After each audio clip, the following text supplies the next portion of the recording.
alihi rasulillahi ajma'in.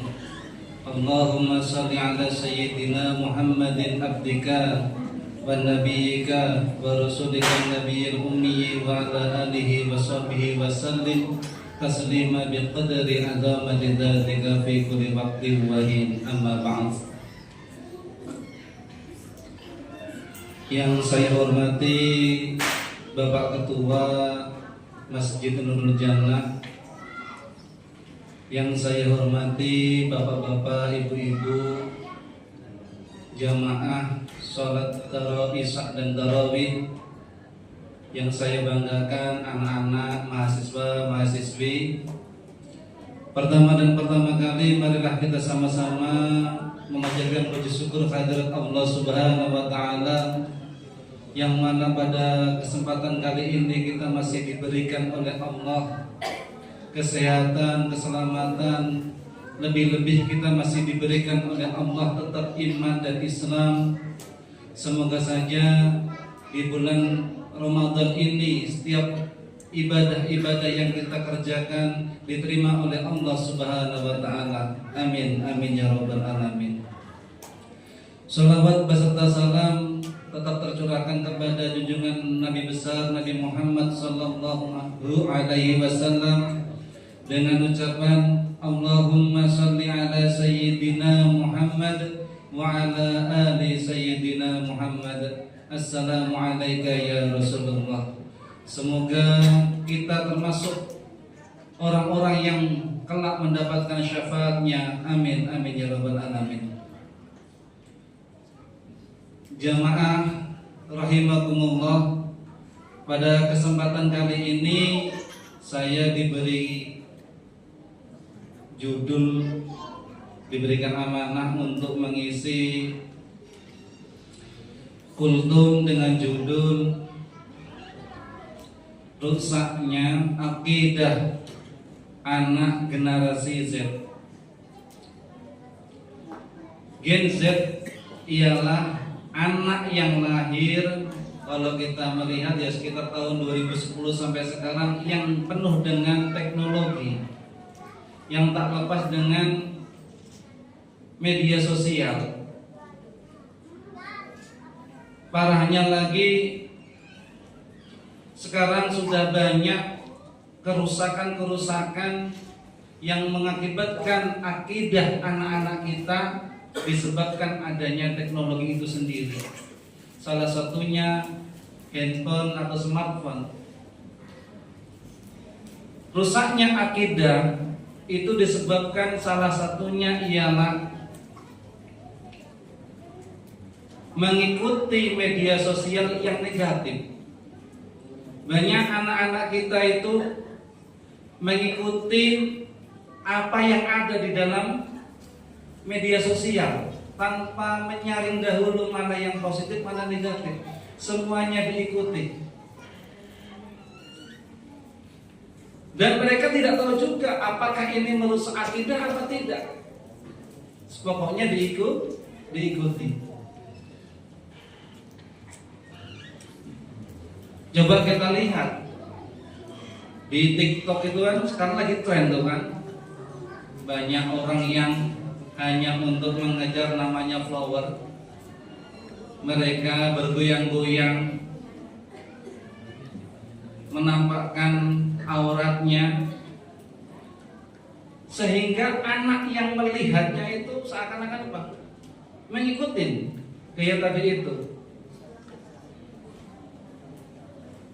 Sekarang kan ibaratnya itu tontonan menjadikan menjadi tuntunan. Sementara itu tuntunan itu menjadi tontonan. Kalau di sini tidak kita batasi, makin rusak anak-anak kita. Jadi yang pertama itulah anak mengikuti media sosial yang negatifnya. Nah, disinilah peran orang tua, bagaimana dia bijak dalam membatasi anak-anak kita itu dalam menggunakan media sosial. Yang kedua, rusaknya akidah anak disebabkan apa? kurangnya orang tua dalam mendidik anak dalam agama. Sekarang banyak sekali orang tua itu berfokus hanya kepada pendidikan formal. Anak disuruh belajar matematika, fisika, biologi, dan seterusnya, mengejar pendidikan akademisnya tanpa dia menanamkan pendidikan agama kepada anaknya. Ini banyak terjadi seperti itu. Sehingga anak hanya cenderung kepada kecerdasan. Cerdas banyak orang sekarang cerdas, Pak. Tapi orang yang benar sedikit. Orang yang masuk di DPR ataupun itu orang-orang yang cerdas semuanya, tapi belum tentu dia benar. Makalah di sini kita perlu namanya pendidikan agama. Anak diberikan pendidikan yang menanamkan ketauhidan, menanamkan akidah kepada anak nanti. Yang ketiga, yang merusak akidah anak itu ialah salah satunya lingkungan yang tidak sehat. Kita lihat anak-anak kita sekarang ini, bagaimana dia bergaul, bagaimana dia berkumpul, berkelompok, mohon maaf, pada main game, ya. Takutnya apa nanti? Minta uang untuk beli apa? Ya. Takutnya apa nanti? Minta uang untuk beli apa namanya, gift ya, atau apa itu nggak tahu. Ya. Belum lagi kita takutkan namanya judi online. Belum lagi nanti ketika dia keluar dia ikut geng motor atau geng apa, kriminal. Belum lagi nanti dia berkumpul minum-minuman keras, memakai barang-barang yang dilarang oleh negara, narkoba. Itu dikarenakan apa? Lingkungan yang tidak sehat. Jadi bagaimana solusinya? Solusi yang pertama ialah untuk mencegah rusaknya akidah pada anak. Yang pertama ialah menanamkan tauhid dan akhlak, tauhid dan akidah yang benar kepada anak-anak kita. Kita kenalkan anak kita itu untuk mengenal Allah. Maka dasar utama kalau kita mengaji itu, Pak, anak itu harus kenalkan dulu kepada Allah. Kenapa? Kalau anak itu tidak mengenal Allah, bagaimana dia beribadah kepada Allah kalau tidak mengenal namanya Allah? Tujuan kita beribadah itu ialah kepada Allah. Maka kenalkanlah anak itu kepada Allah Subhanahu wa Ta'ala. Kenalkanlah tauhid. Tauhid itu mengesahkan Allah itu satu. Lalu tanamkanlah akidah yang benar kepada anak kita. Kalau dulu kita pernah mengaji itu, Pak, ada namanya Aqaid 50 ya. Yang 20 sifat wajib Allah. Ada 20 sifat wajib muhalnya Allah ya, sifat muhalnya Allah. Ada sifat jaiznya Allah. Ada sifat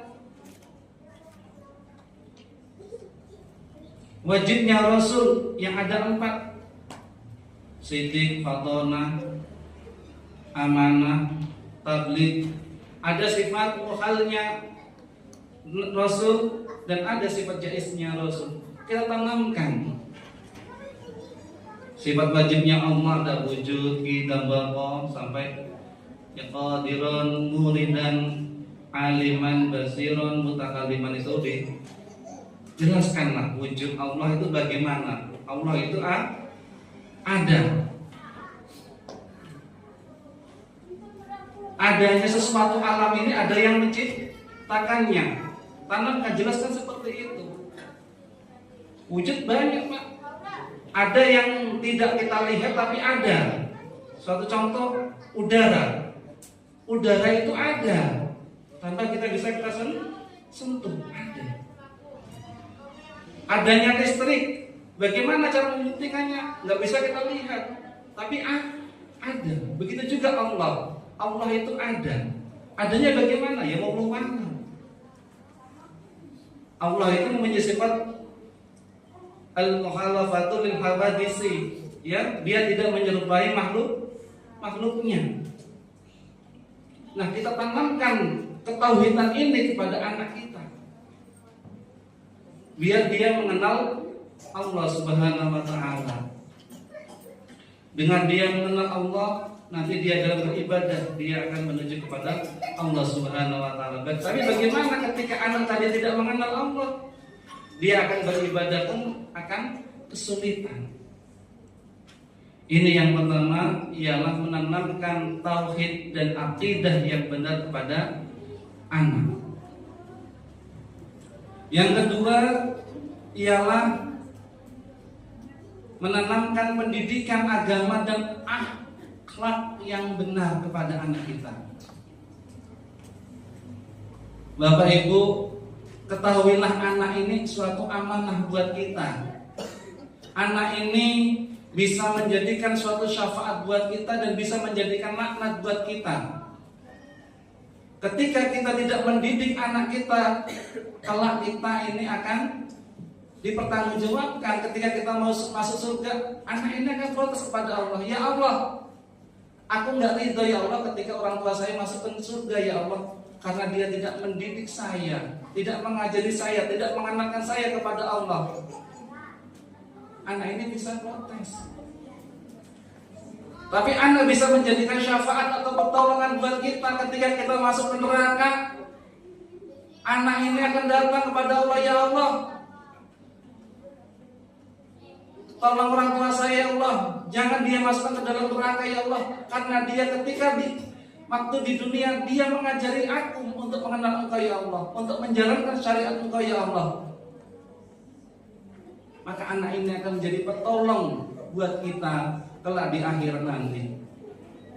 Jadi anak ini Pak tadi bisa menjadikan syafaat, bisa menjadikan laknat buat kita.